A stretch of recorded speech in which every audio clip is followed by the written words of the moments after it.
Today, we're talking about Diddy coming out of the woodwork to apologize for what happened with singer Cassie. After some online taunting, Rudy Giuliani has been indicted on his 80th birthday. Well, this one's gonna be one to remember. And an accident with an Amtrak train has sadly claimed the lives of 3 people, including one 6-year-old. All in this week's Monday episode of...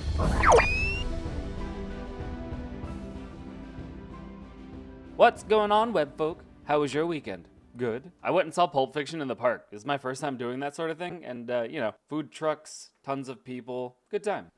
Maybe I should start getting clips of these things. Anyways, if you're new here, make sure you hit that subscribe button so you never miss an update. And let's go over this Diddy apology first, if that's what we're calling it.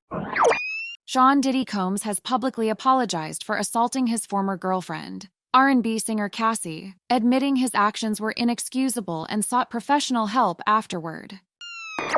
Right, so first up, Diddy has finally taken responsibility, emphasis, for brutally assaulting his ex-girlfriend, singer Cassie, back in 2016 after video footage of the incident resurfaced. The hip-hop mogul posted a video apology on Instagram on Sunday. Now, Diddy claims that he had hit rock bottom. Hey! Knock it off, you two. And that his behavior in the video was inexcusable. Sure, yeah. He expressed disgust over his actions and revealed that he's seeking therapy and rehab following the assault on Cassie, whose real name is Cassandra Ventura. The apology came just days after CNN obtained and reported on the 2016 hotel video appearing to depict Diddy violently grabbing, shoving, kicking, and, well, dragging Ventura with, malice during the altercation. So, strange how the timing works out. By the way, the air quotes have come in a lot because the Los Angeles County District Attorney Office said that they're unable to charge Diddy over the 2016 video, as the footage was captured beyond the timeline where a crime of assault can be prosecuted. But in a statement, they did call the video extremely disturbing and difficult to watch, so there's that. Since Ventura's lawsuit, multiple other misconduct allegations have emerged against Diddy, including from a former producer accusing him of SA, forced prostitution, and let's not forget the FBI raiding his homes in March amid the investigation into sex trafficking allegations. While Diddy claims renewed commitment to being a better person, his troubled history of alleged misdeeds continue haunting him. Only time will reveal if this latest apology is real or not. I mean, sure, he could actually mean it. He feels 100% terrible it got out there. That he hurt her. Sorry. And him coming out and apologize has absolutely zero to do with the fact that they already said that they can't prosecute. But, yeah, what do you think? Rudy Giuliani has been indicted on charges related to a scheme to manipulate the 2020 presidential election results. On his 80th birthday, Giuliani was served with the indictment documents in Palm Beach, Florida. He faces charges of conspiracy, fraud, and forgery as one of 18 individuals named in this case. What's up? Got kinda hot. Took off the beanie. Anyways, where were we? Ah, right. Rudy Giuliani, the former New York City mayor and personal attorney to former President Donald Trump, has been served with indictment papers related to allegations of his involvement in the scheme to overturn the 2020 presidential election results in Arizona. Oh my God. On Friday, Arizona Attorney General Chris Mays announced via X that Giuliani was the final defendant to receive the indictment documents in the case, which charge him and 17 others with conspiracy, fraud, and forgery related to efforts to keep Trump in power despite his loss in Arizona. According to news reports, Giuliani was handed the documents during his 80th birthday party in Palm Beach, Florida on May 17th. Prior to being served, Giuliani had taunted Mays on X, sharing photos of his celebration and writing in a now deleted post that if authorities couldn't find him by the next morning, they would have to dismiss the indictment or concede they couldn't properly count votes. And this is what you get.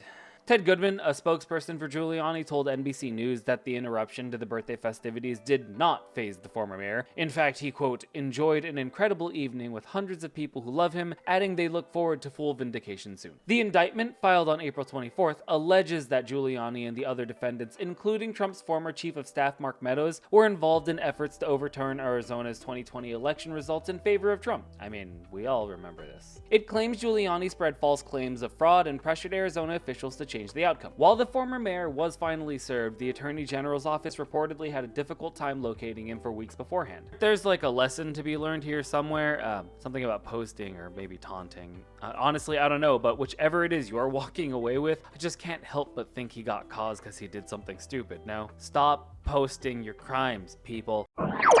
A tragic accident occurred in North Tonawanda, New York, where an Amtrak train collided with a pickup truck, resulting in the deaths of 3 people, including a 6-year-old boy.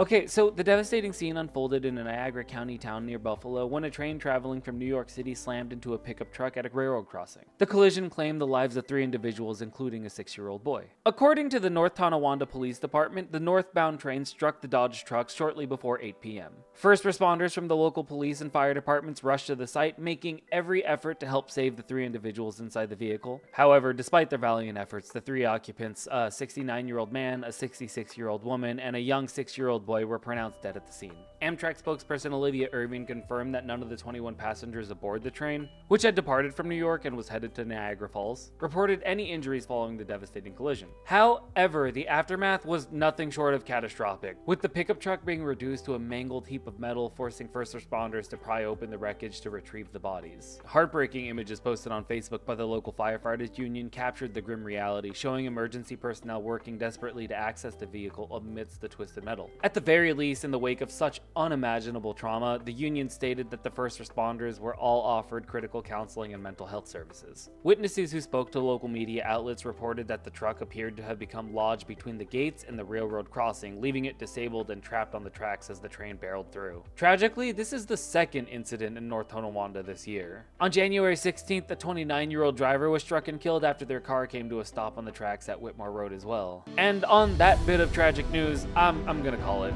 If you like what you saw, you know what to do. Hit the thumbs up button, please. And I guess I'll catch you next time.